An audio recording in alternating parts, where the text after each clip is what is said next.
지난주에 그러므로 남을 판단하는 사람아 누구를 막론하고 내가 핑계하지 못할 것은 남을 판단하는 것으로 내가 너를 정죄함이니 판단하는 내가 같은 일을 행함이니라. 이 말씀을 가지고 지난주에 우리가 이야기를 나누었습니다. 판단은 하나님의 언어라고 말씀드렸어요. 우리가 할 수 없는 하나님만이 하시는 언어라고 말씀을 드렸던 기억이 있습니다. 우리는 판단할 자격이 없습니다. 왜 없는가?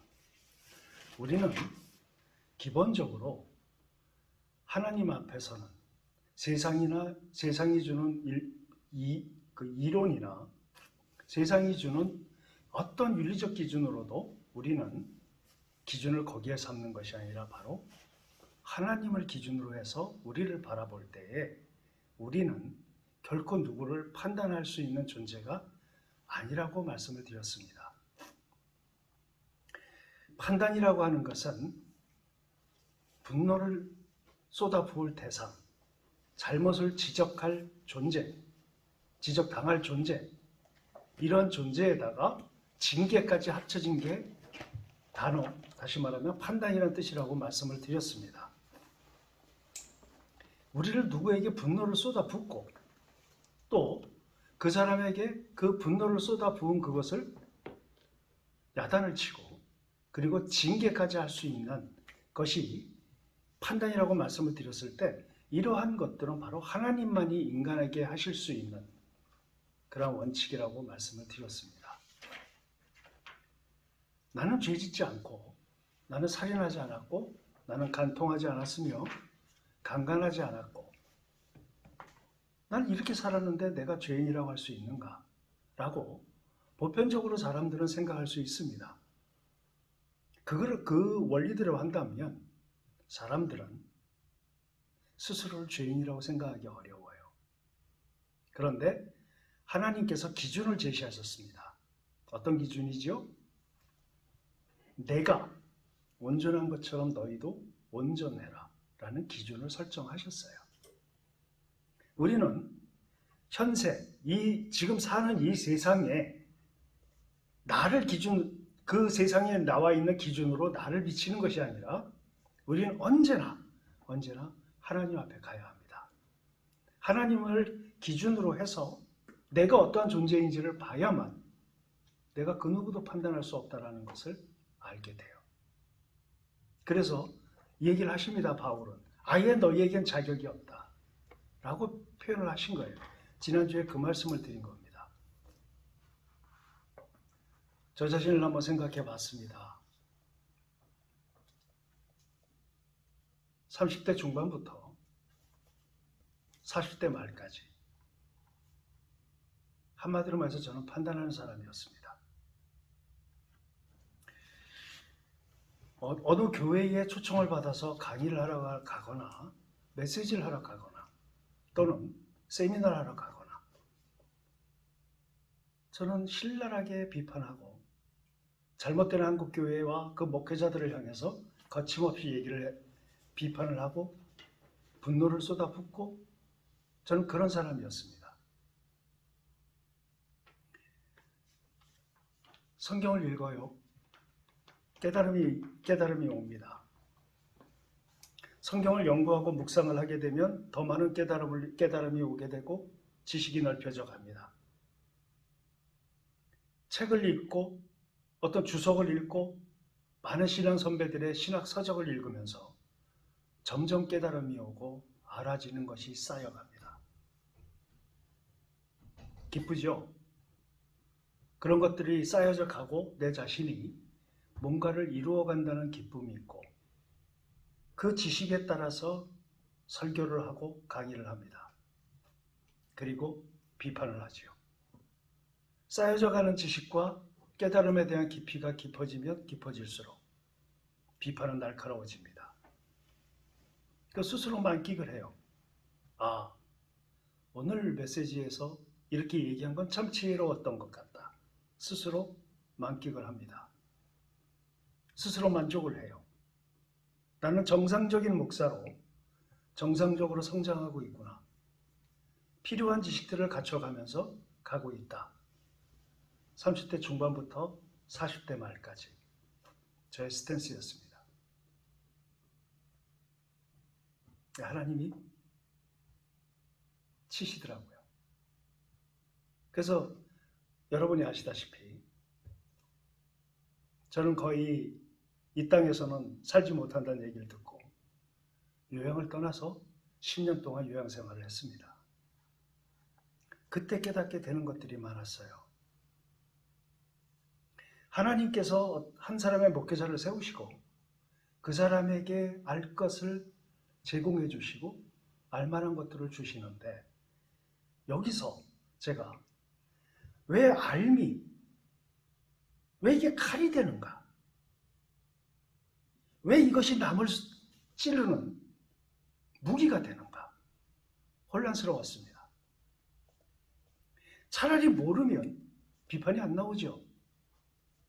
근데 알기 때문에 나오는 이 비판은 정말 나 자신에 대해서 아주 단순한 논리이죠. 지금 한 절입니다. 로마서 2장 1절입니다. 판단하지 말라는 거거든요. 넌 자격이 없다는 거예요. 근데 알아지고 깊이가 깊어지면 깊어질수록 그것이 칼이 되고 총이 됩니다. 그래서 하나님 앞에서 참 이 부분을 묵상을 많이 했던 기억이 있어요. 몰라야 되는가? 이런 그 목사님들이 주로 하는 예화 중에 이런 예화가 하나 있습니다. 보편적으로 하는 예화이기 때문에 여러분이 많이 들었으리라고 생각이 드는데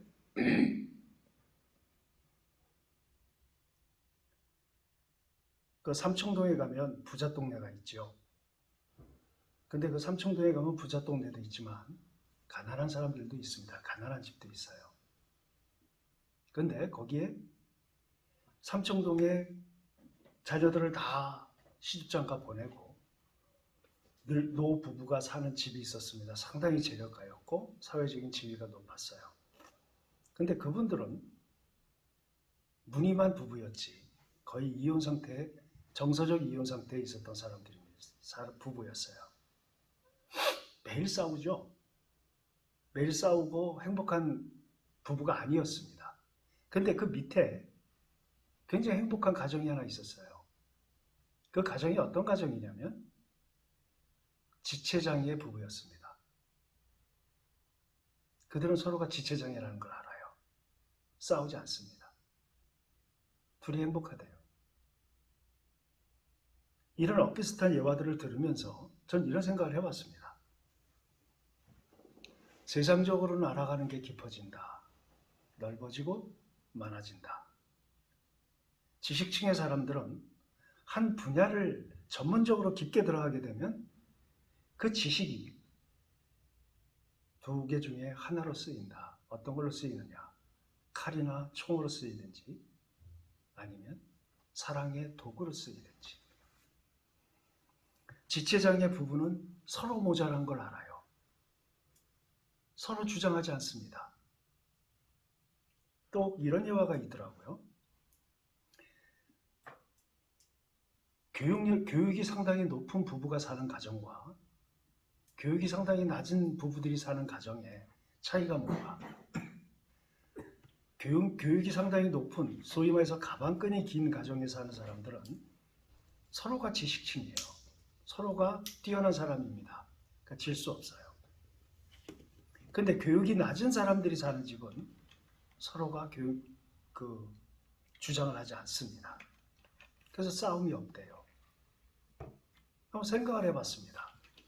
왜 그럴까? 부족함을 아는 것이죠. 그 옛날 탈무드에는 이런 얘기도 있습니다. 의인들이 사는 집안은 전쟁이지만 바보들이 사는 집안은 평화입니다. 라는 말이 있어요. 의인이 가득한 집안은 서로가 의인일 수밖에 없죠. 그러니까 내가 의인임을 주장해야 돼요. 그러니까 의인이기 때문에 싸워요. 이상한 아이러니입니다. 근데 죄인들이 사는 집안은 서로가 죄인이에요. 서로가 미안합니다. 그래서 싸움이 없대요. 이 아주 단순한 논리이지만 생각을 해봤습니다. 알아지는 것, 이것이 왜 칼이 되는가? 그래서 하나님을 아는 지식이 부족함으로 이스라엘이 망한다라고 말씀하셨던, 그렇다면 하나님을 알아야 되는데 저 자신은 하나님을 알면 알수록 그것이 하나님을 모르는 사람들을 향해서 칼로 작용하는 걸 봤어요. 내 스스로가. 세상적인 이 현세의 기준으로 봤을 때는 저는 스스로 자고할 수 있는, 뛰어난 목사라고 자고할 수 있는 영역은 가질 수 있지만 하나님 보실 때는 얼마나 가소롭겠습니까? 이걸 못 깨달았어요. 하나님 앞에 나의 지식을 가져갔을 때 얼마나 하찮은 것이었겠습니까? 바울이 저번 주에도 잠깐 얘기를 했지만 다 죄인이다 우리는. 열애가 없다. 왜 하나님은 죄에 대해서 이렇게 집착하시는가? 왜 죄에 대해서 적당하지 않으신가? 왜 내가 죄 짓는 거에 대해서 하나님은 민감하시고 아주 민감하게 집착하시는가를 생각해 볼 때 우리는 역설적으로 이걸 알아야 합니다. 왜 인간에게 가장 필요한 것이 무엇인지를 하나님은 아셔요. 그게 뭘까요? 인간에게 가장 필요한 게 뭘까요? 우리가 살아오면서 우리 모두가 갖춰야 될 가장 필요한 것, 그것은 바로 구원입니다. 복음이에요. 하나님은 그걸 알고 계셨어요. 구원시키지 않으면 안 되는 존재들이라는 걸 알고 계셨어요. 하나님은 구약서부터 우리 신약을 읽어보면 하나님의 목적은 집요할 정도로 인간 구원입니다. 한번 생각을 해보세요. 하나님께서 천지를 창조하신 이후로 인간은 타락을 했지요? 스스로 구원할 수 없습니다. 그래서 하나님은 그 스스로 구원할 수 없는 인간들을 구원하시기 위한 그 예언의 역사를 구약 내내 말씀하셨지요? 그 구약 예언의 역사를 계속 말씀하시다가 결국 당신 아들을 죽여버리시더라고요. 왜요? 인간에게 가장 필요한 게 당신이 창조한 사람들을 포기하실 수 없는 하나님이시기 때문이에요. 하나님은 당신의 모양과 형상, 이 얘기는 하나님 전부를 다해서 창조하셨다는 뜻입니다. 이 인간들 포기하실 수 없었어요, 하나님은. 그렇기 때문에 하나님은 인간을 구원하셔야 했어요. 근데 그 인간을 구원하기 위해서 하나님이 택하신 방법론의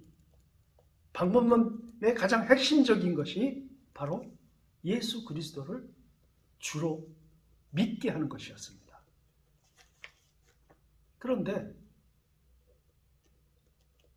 예수 그리스도를 믿으려면 전제가 하나 필요했어요. 그게 뭡니까? 바로 죄입니다. 하나님은 죄와 함께 하실 수 있는 분이 아니에요. 그러니까 죄가 없어야 돼요, 인간이. 하나님이 다 하셨지요. 십자가를 통해서 예수님을 달리시게 하시고 분노를 쏟아 부으셨어요. 근데 인간에게 요구한 건 한 가지셨습니다. 필요한 게 있었어요. 인간이 해야 할. 그게 바로 회개입니다. 회개를 알게 하려면은 인간에게 전제되는 게 바로 자신의 죄에 대한 자각이었어요.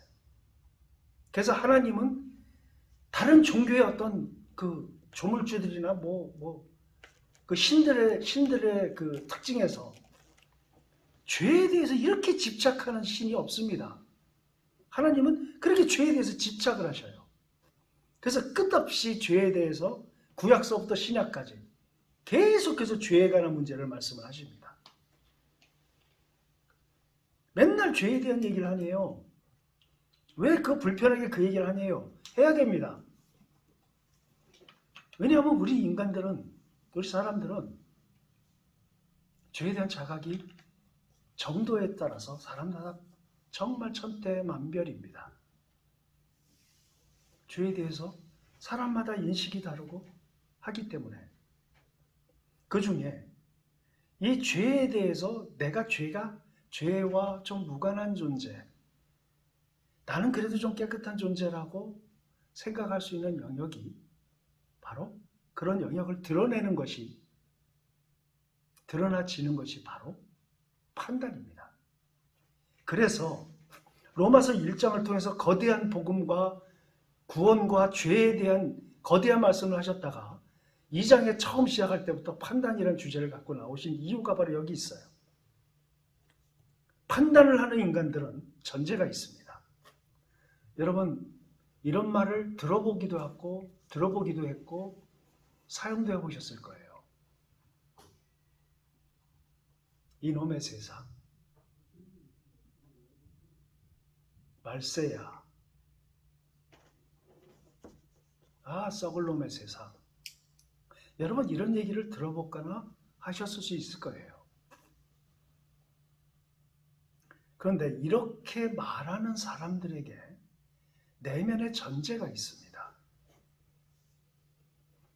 이 썩을 놈의 세상, 말세야 하는 그 전제에는 뭐가 있느냐면 바로 나는 그렇지 않아 라는 게 전제가 돼요.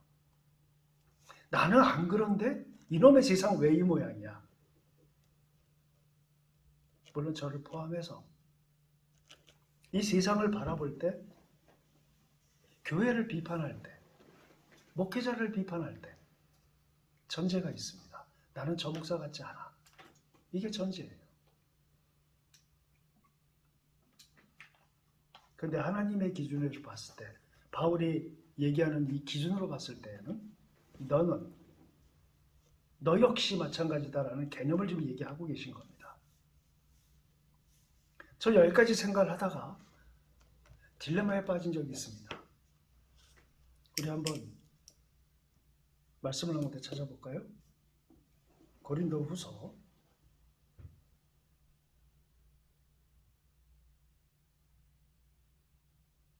11장 4절입니다. 고린도후서 11장 4절 한번 읽어보겠습니다. 시작. 만일 누가 가서 우리가 전파하지 아니한 다른 예수를 전파하거나 혹은 너희가 받지 아니한 다른 영을 받게 하거나 혹은 너희가 받지 아니한 다른 복음을 받게 할 때에는 너희가 잘 용납하는구나.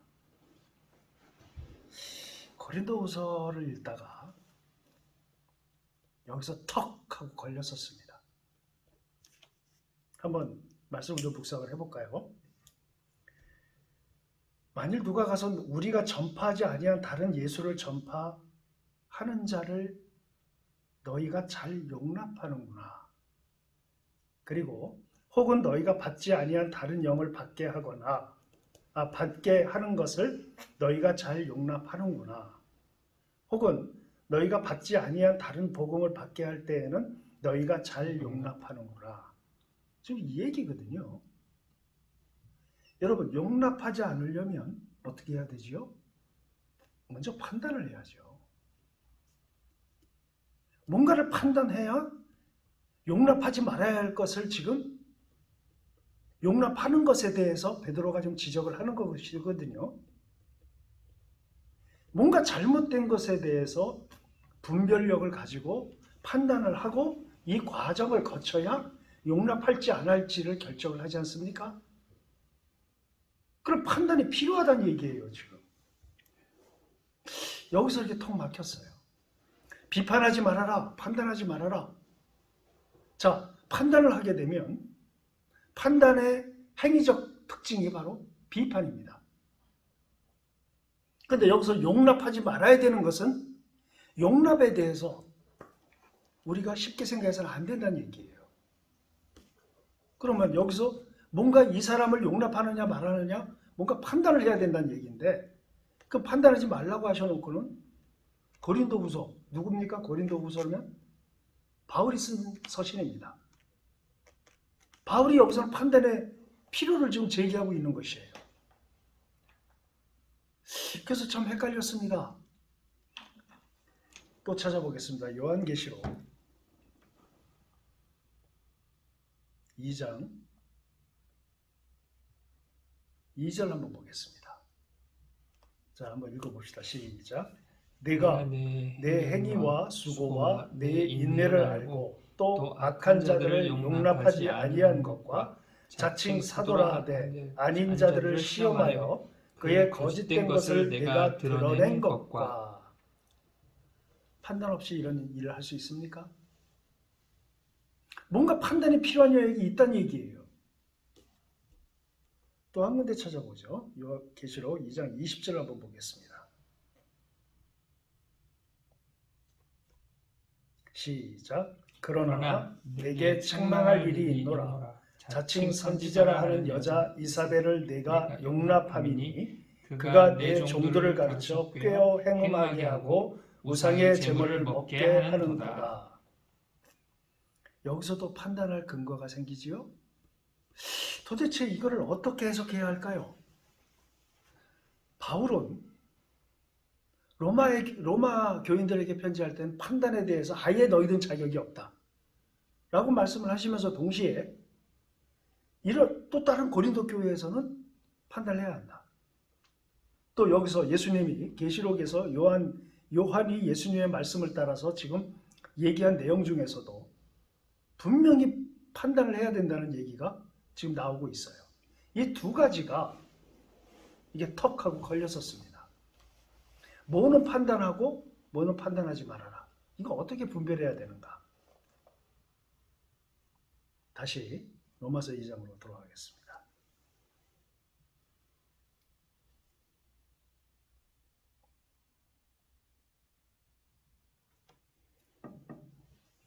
로마서 2장 2절서부터 5절까지 오늘 본문의 말씀인데 2절에 보면 이런 일을 행하는 자에게 하나님의 심판이 진리대로 되는 줄 우리가 아노라 라고 하셨는데 이런 일이 뭐냐면 1절에 나와 있는 것처럼 판단하는 것을 얘기합니다. 판단하는 이런 행위를 여러분 저번 주에 말씀드린 것처럼 판단이라고 하는 것은 이론적이고 논리적으로 잘못된 것을 지적하고 동시에 그것을 징계하는 것까지 포함하는 것이 바로 판단이라고 말씀을 드렸어요. 이러한 그 판단하는 이런 일을 행하는 자에게 하나님의 심판이 진리대로 되는 줄 우리가 아노라. 진리대로. 여기서 진리는 뭘 의미하는 걸까? 진리대로 된다. 하나님의 심판이 어떤 기준에 맞추어서 진리대로 행해진다. 이루어진다. 하나님의 심판이. 여기서 말한 진리는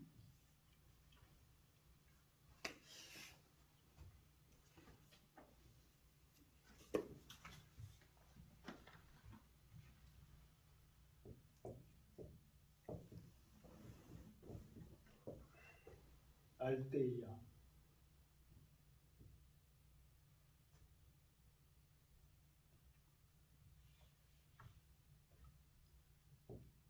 영어로 쓰는 게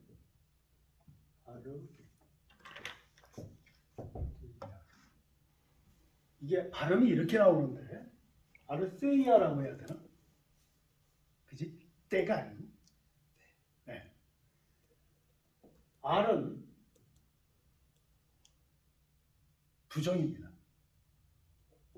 절대 잊어서는 안 되는. 그러니까 알데이는 있다라는 뜻이에요. 있다. 잊어버리다. 잊어버리다. 그러니까 잊어버려서는 안 되는 것을 의미하는 거예요. 절대 잊어버려서는 안 되는 것. 우리가 어떤 것을 하든 뭘 하든 간에 절대 잊어버리지 말아야 할 그것을 이 진리라는 단어를 알데이아로 쓰고 있습니다. 그러면 절대 잃어버리지 말아야 될 것은 뭐죠?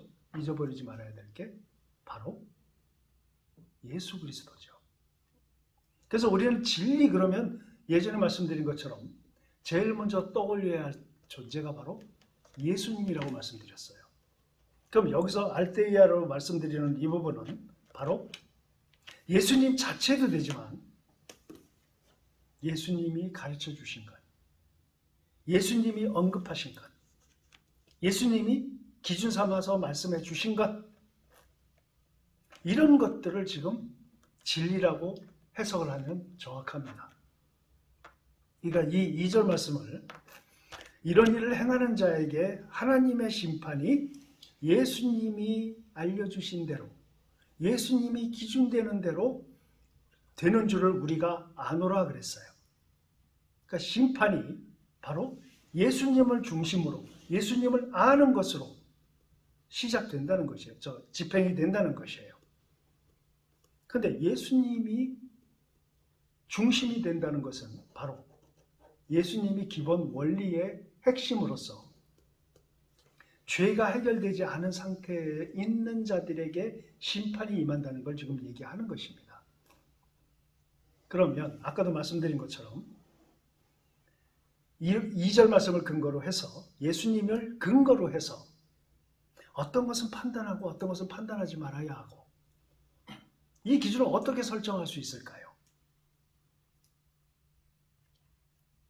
우리는 현세를 놓고 볼 때 우리는 분명하게 우리 모두가 하나님 앞에 가서 하나님을 기준으로 해서 하나님 앞에, 완전성 앞에 나를 갖다 놓고 봐서 우리가 죄인임을 인정해야 한다는 것입니다. 그러니까 판단할 근거가 없는 것이에요. 그런데 말씀드린 것처럼 고린도 교회에서 바울이 이러한 것들은 판단을 해야 한다, 용납하지 말아야 한다, 그 판단이 돼야 되는데 그럼 뭘 해야 되는가? 여러분, 하나님께서 인간들에게 판단해도 되는 영역을 국한시켜서 말씀을 해주신 게 있습니다. 우린 그 부분에 초점을 맞춰야 돼요. 하나님께서 율법을 주시고 그 율법을 하나님은 스스로 집행하시지 않았습니다. 하나님은 사람에게 맡기셨어요. 그죠? 여러분 구약을 읽어보십시오. 율법을 어긴 자들에게 기준과 원리와 여러 가지 것들을 인간에게 알려주셨지만 그것을 집행하는 사람이 누굽니까? 바로 사람입니다. 그리고 그 집행할 사람을 국한시키셨어요. 그러면 하나님이 우리 모든 크리스천들을 어떻게 평하셨냐면, 너희는 왕같은 제사, 택하신 족속이요, 왕같은 제사장이요, 우리 모두를 다 하나님의 법 집행을 위한 존재로 허락을 하셨습니다. 그리고 국한시키셨어요. 어떤 것을 집행하라 하셨을까요? 하나님께서 보편적으로 이 시대에 사람들에게 법을 집행하라고 내면에서 그런 부분들을 집행시킬 수 있는 왕같은 제사장, 거룩한 나라, 이런 존재로 우리를 만들어 주셨고, 여기에서 바로 하나님께서 거짓 교사, 복음에 어긋나는 것, 핵심이 뭐에 있습니까? 복음에 있습니다. 예수님에게 있어요. 여기서 용납하고 너희가 내버려 둔다라고 하는 판단의 근거를 제시한 몇 가지 주제들이 있는데, 그것이 바로 거짓 교사들, 그리고 다른 복음, 다른 예수, 이러한 복음에 근간한, 예수 그리스도에 근간한 것들에 대해서는 하나님이 판단을 하십니다. 그래서 우리는 이단들을 판단하고 이단들을 용납하지 않고 싸우는 그러한 일들에 대해서는 하나님이 용납하신다는 뜻이죠. 판단해야 한다는 것입니다. 이것을 제외한 나머지 것들은 판단을 용납하지 않으세요. 여기서 제가 무릎을 치게 됐습니다. 아하, 그렇구나. 내가 판단할 수 없는 영역이 있고 판단할 수 있는 영역이 있구나. 아까 우리가 예로 들었던 고린도 후서에 보면 다시 한번 고린도 후서 11장을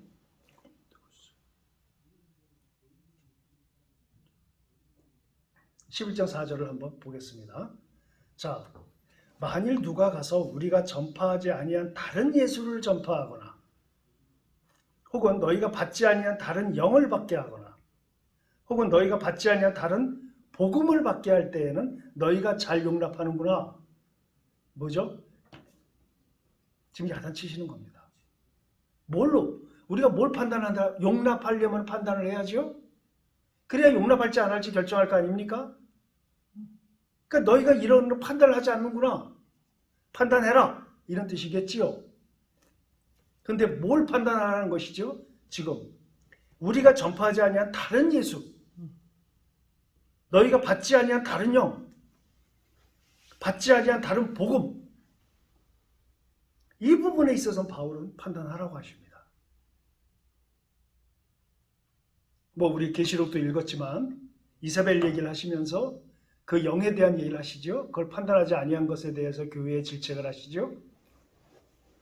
내가 판단할 수 있는 영역이 있고, 그렇지, 이런 판단할 수 있는 영역을 제외해 놓고는 하면 안 되는구나라는 걸 알게 됐습니다.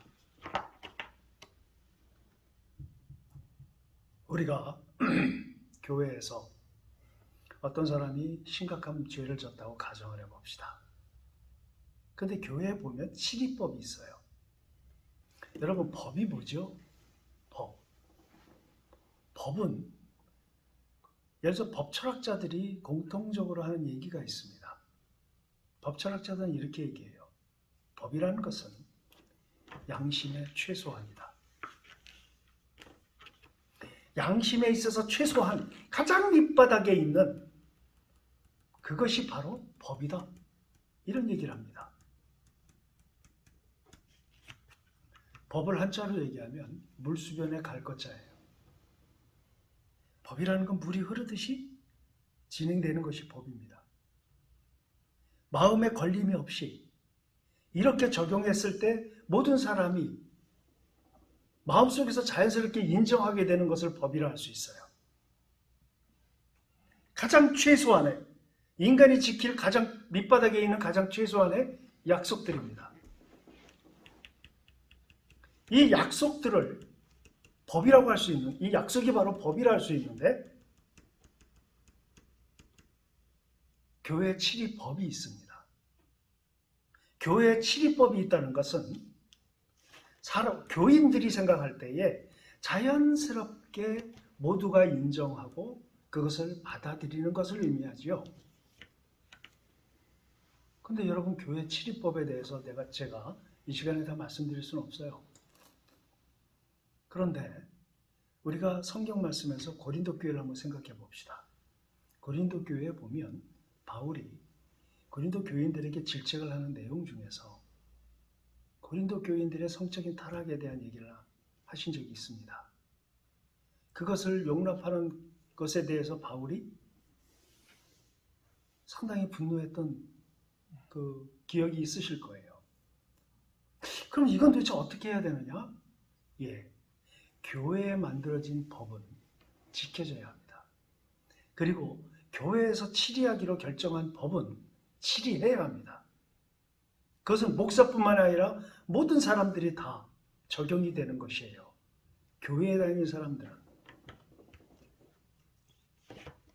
여러분, 성경에 보면 이런 말이 있습니다.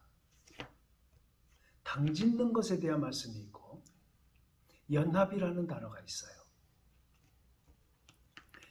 연합이든 당짓는 것이든 사람들이 모이는 겁니다. 어떤 주제와 어떤 목적을 가지고 모이는 것을 연합이라고 할 수 있고 당짓는 것이라고 할 수 있어요.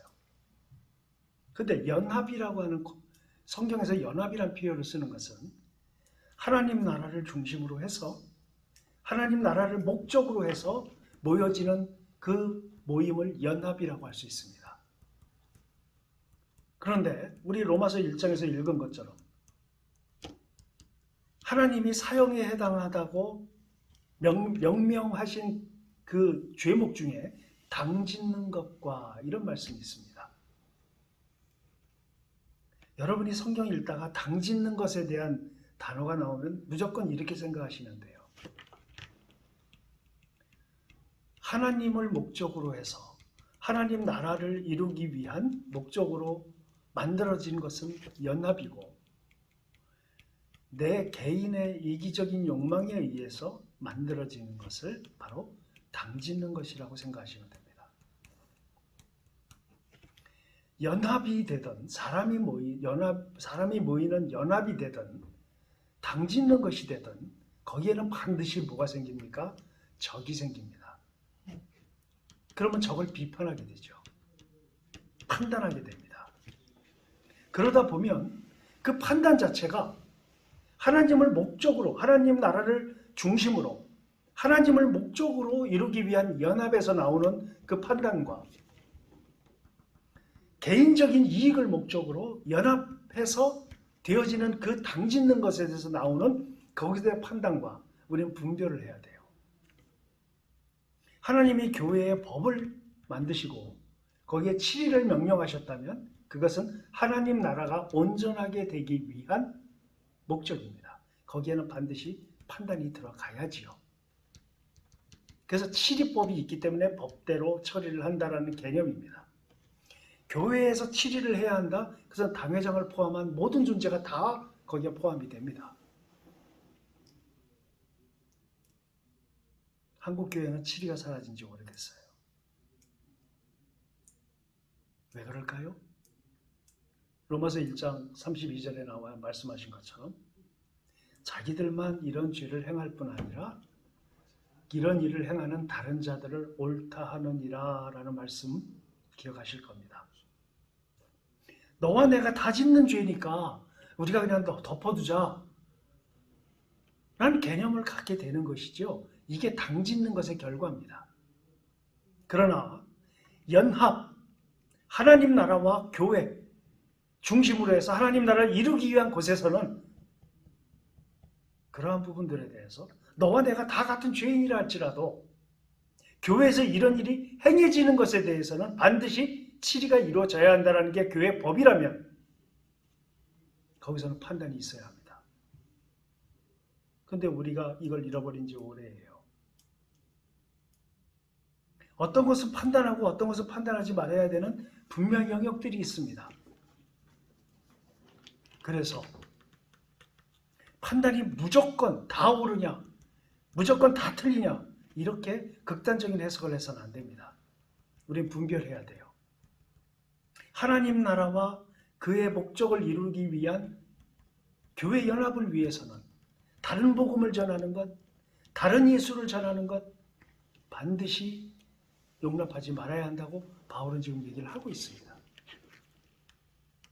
교회에서 법을 만들어서 최소한 양심의 철학, 법 철학자들이 얘기하는 것처럼 법이라고 하는 것은 양심의 최소한이라고 표현을 했다면 교회에서 법을 세웠다면 그것은 지켜져야 하는 것입니다. 판단이 무조건 해서는 안 된다는 개념도 아니고 판단은 무조건 해야 한다는 개념도 아니에요. 구분을 해야 합니다. 교회에 법을 세웠습니까? 그러면 법을 집행해야 합니다. 그러기 위해서는 연합을 위한 판단을 해야 합니다. 나머지 지금 여기서 말씀하시는 판단은 하나님 나라와 무관한 사람들, 하나님 나라에 대해서 하나님이 주권을 가지신다는 개념을 갖지 못한 사람들이 이기적인 욕망에 의해서 자기 이기심을 위해서 자신의 내면의 욕구를 위해서 날카로운 지성을 표현하고 자랑하기 위한 판단을 하고 이건 안 된다는 얘기를 우리는 지혜롭게 구분을 해야 합니다. 그래서 판단에 대해서 어떤 목사님이 그런 말씀을 하신 기억이 있어요. 성경을 알면 알수록 왜 자유하지 못할까요? 왜 이렇게 불편할까요, 내면이? 그 말씀을 들었을 때 저 스스로도 답답했던 기억이 있습니다. 그러나 이제 하나님께서 당신의 나라를 중심으로 하나님 나라를 이루시기 위한 에덴에서부터의 시작과 이스라엘을 선민으로 뽑으시고 당신의 나라로 이 이스라엘을 선택하신 그 개념에서 연장 계속해서 지속이 되고 그리스도를 왕으로 보내시면서 이 땅에 하나님 나라를 완성시켜 가시는 모습을 지금 보면서 우리는 판단에 대한 이렇게 이론적으로 양쪽에 있는 영역이라 할지라도 우리는 자유함을 얻을 수 있는 것입니다. 무엇은 판단해야 되고 무엇은 판단하면 안 된다는 것을 성경은 말씀하고 계세요. 여러분, 이스라엘이라는 뜻이 뭐죠? 이스라엘. 한번 우리가 성경을 찾아서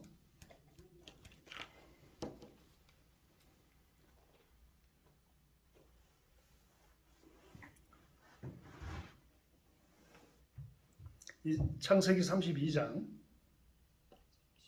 27절에서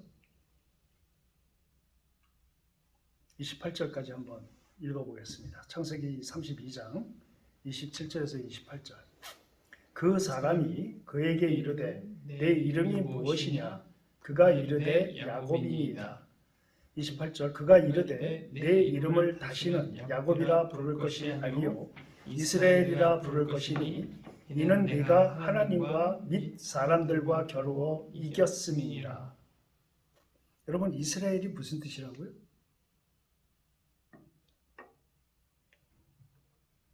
많은 사람들이 이렇게 해석을 합니다. 이스라엘이라는 뜻이 무엇이냐면 야곱이 하나님과 겨루어 이루었다라는 뜻이야 라고 얘기들을 많이 해요. 전 어느 날 설교를 들을 때 이렇게 해석하시는 목사님의 해석을 들은 적이 있습니다. 그래서 그런 줄 알았어요. 아, 이스라엘이란 야곱이 하나님과 겨루어 이겼다는 뜻이구나. 지금 28절에 보면 그가 이르되 내 이름을 다시는 야곱이라 부를 것이 아니요 이스라엘이라 부를 것이니 이는 네가 하나님과 및 사람들과 겨루어 이겼음이니라. 이렇게 보니까 진짜 이스라엘은 야곱이 하나님과 겨루어 이겼다는 뜻으로 쉽게 이렇게 한글 성경만 보면 이렇게 들어와요. 그런데 제가 히브리어를 공부하다가 이게 그 뜻이 아님을 알게 됐습니다.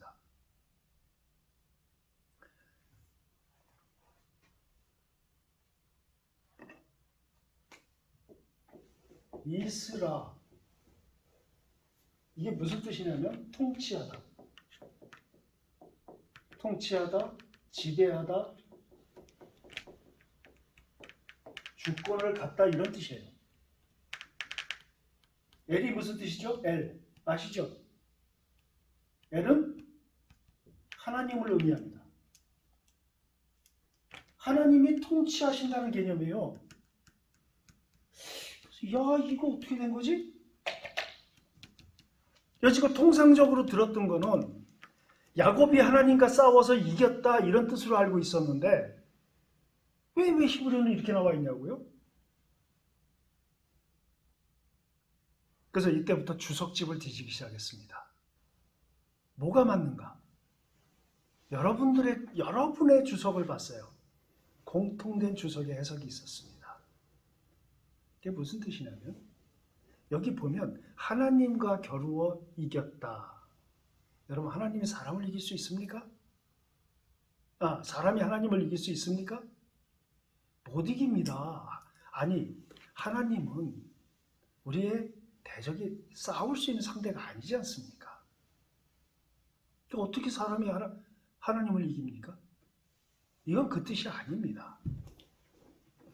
여러분, 야곱이 하나님을 이겼다고 우리는 생각을 하는데 이 단순히 한글 성경만 보고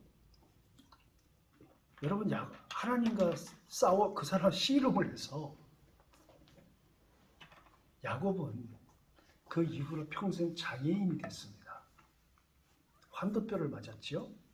그 야곱은 평생 다리를 절며 살았어요. 같은 맥락에 그냥 이건 한 주석을 그냥 단순하게 말씀을 드리겠습니다. 하나님이 사람들을 대하실 때 이거 도저히 안 되겠다 이놈. 이 녀석 이거 어떡하지? 이놈 안 되겠다 할 때 하나님이 두 가지 중에 하나로 선택을 하십니다. 쳐서 복종시키세요. 환도뼈를 쳐버리셨습니다, 하나님. 그리고 이름을 이스라엘로 바꾸셨어요. 내가 너를 통치하겠다는 의미입니다. 하나님의 통치입니다. 또 한 경우는 우리가 로마서 1장에서 읽었어요. 내버려 두십니다. 저를 상실할 마음 가운데 내버려 두사. 계속 나오지요? 하나님께서 내버려 두는 사람들, 하나님이 환도뼈라도 쳐서 당신과 함께 동행하게 만드시는 사람. 이렇게 두 경우를 해서 우리가 성경에서 볼 수 있어요. 야곱은 하나님의 통치를 직접적으로 받은 사람이고, 그래서 주석가들은 뭐로 표현하느냐면, 여기서 하나님을 이겼다는 것은 하나님께서 하나님과 동행하는 인생을 살도록 다윗의 내면이 하나님의 통치에 맞춰졌다라는 개념이다. 이건 모든 주석가들이 일반적으로 동일하게 해석을 하는 주석입니다. 내용입니다. 그리고 여기서 사람들을 이겼다는 표현이 나오죠. 이게 무슨 뜻일까요? 이 야곱이 일생을 살면서 상대했던 사람들이 누굴까요? 이삭, 에서, 그리고 라반. 이런 사람들이죠. 라반의 사촌들. 이런 사람들을 다 이겼대요. 이긴 사람이 야반 도주합니까? 그거 아니잖아요. 이건 무슨 뜻일까요? 이 야복강가의 씨름을 통해서 이제 사람들과 어떤 관계성을 가져야 되는 것에 대한 마음속의 내면에 이제야 정리가 되었다. 이런 개념으로 받아들여야 한다는 뜻이에요. 그래서 여러분, 야곱이 라반 집에서 나와서 고향으로 돌아갈 때 에서를 만나기 전에 야곱이 했던 행동들을 가만히 읽어보십시오. 얼마나 조심하고 얼마나 그 내면이 겸손해져 있는지 에서를 향해서. 그걸 보면 알 수 있지 않습니까? 이게 모든 주석가들의 공통적인 의견입니다. 이스라엘이란 말을 우리가 해석을 그렇게 해서는 안 돼요. 이스라엘 자체가 이제 하나님이 통치하시겠다. 하나님께서 주권을 가지시겠다라는 상징적인 의미로 야곱의 이름을 이스라엘로 바꾸신 겁니다. 내가 통치자다. 여러분, 하나님 나라를 다른 말로 뭐라고요? 하나님의 주권을 가지신 존재다라는 개념이라 말씀드렸지요? 그렇다 한다면 지금 다시 로마서 2장으로 넘어가서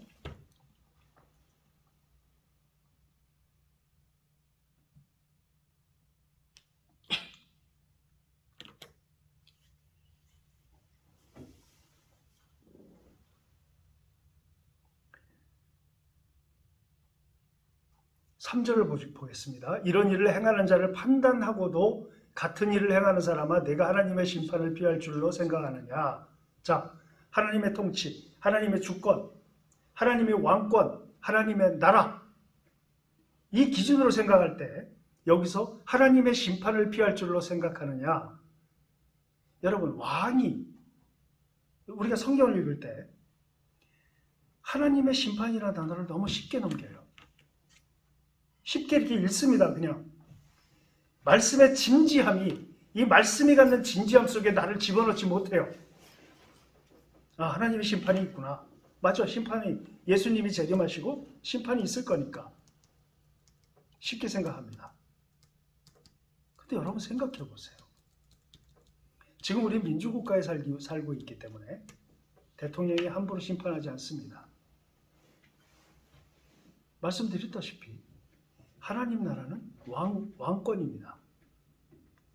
왕권이에요.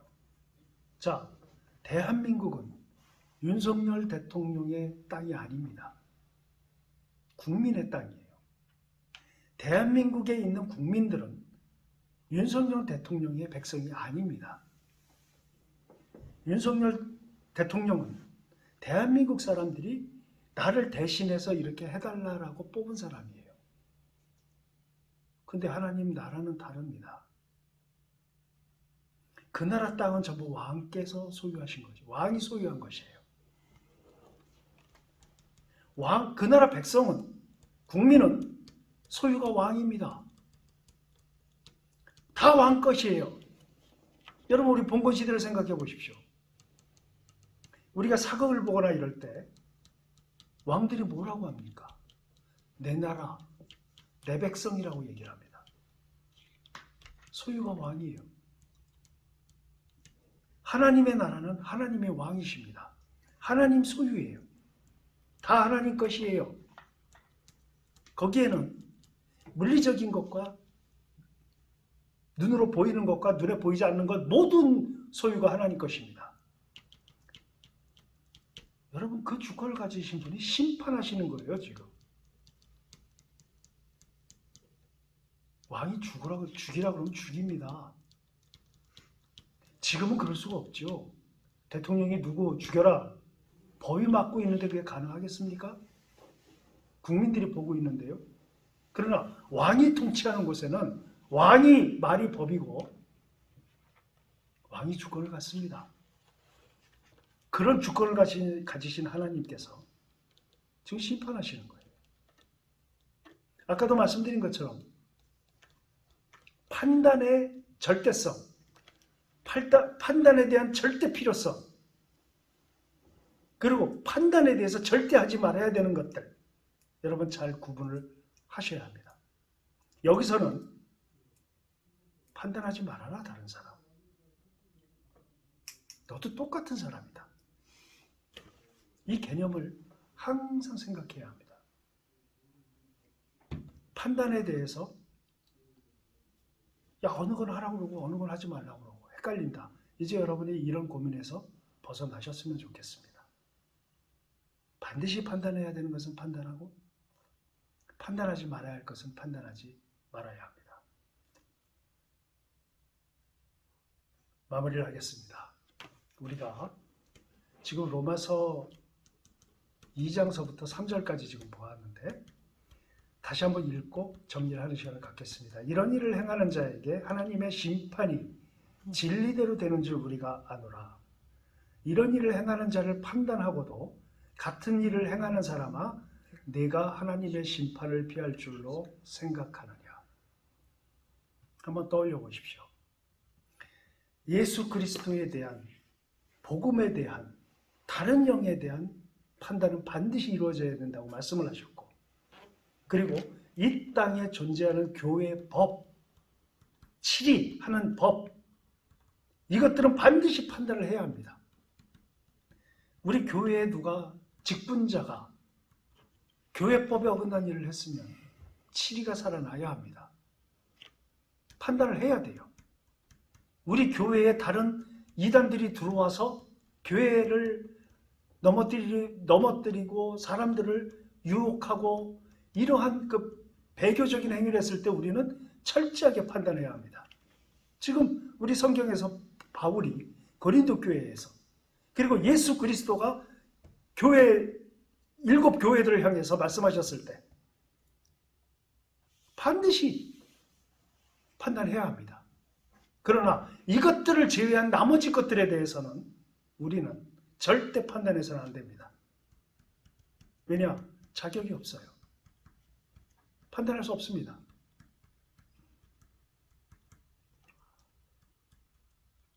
오늘 이 판단에 대해서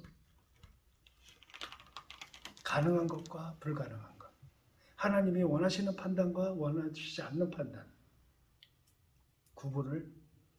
구분이 되셨으리라고 생각을 합니다. 바울이 로마서에서 로마 교회에게 이 편지를 썼을 때 누가 판단했겠습니까? 누가 판단을 했기에 바울이 이렇게 판단에 대한 얘기를, 하나님의 심판까지 원리를 가져와서 이렇게 표현을 했을까요? 그 당시에 디아스포라들, 유대인들, 유대인이면서 예수 그리스도를 믿은 사람들, 율법을 지킨다고 스스로를 정결하게 생각했던 사람들, 이 사람들을 향해서 바울이 지금 편지를 쓴 겁니다. 같은 교회에 있으면서 아유, 나는 율법도 지키면서 대신 동시에 예수 그리스도를 영접해서 하나님의 자녀가 된 사람이다. 이 개념을 가진 사람들을 지금 이 시대로 가져와 볼까요? 누가 있을까요?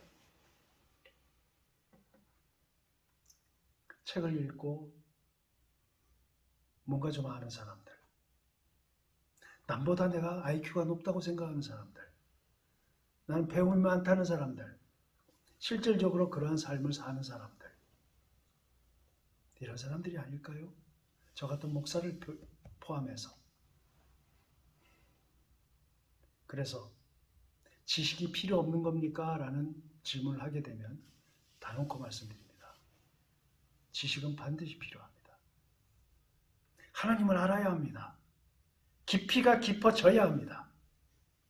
그러면 왜 우리는 이러한 그 깊은 지식과 깊은 그 깨달음이 있는 것들을 왜 우리는 그것을 칼로 사용할까요? 그럼 어떻게 해야 될까요? 저는 생각을 했습니다. 지금부터 이러지 말아야지. 저는 골백 번, 아니 수천 번 생각을 했을 겁니다. 그러나 안 돼요. 아는 만큼 칼이 됩니다. 저 목사 왜 저래? 저 사람 왜 저래? 왜 교회가 저렇게 흘러가? 항상 아는 만큼 비판하게 돼요. 참 괴로웠던 적이 있었습니다. 어떻게 해야 될까요?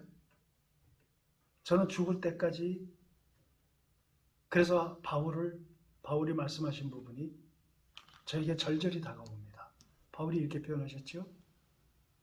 나는 나를 쳐서 복종시킨다. 이럴 때마다 바울도 자기를 때렸구나. 나는 날마다 죽노라. 바울이 그렇게 표현했어요, 자기 자신을.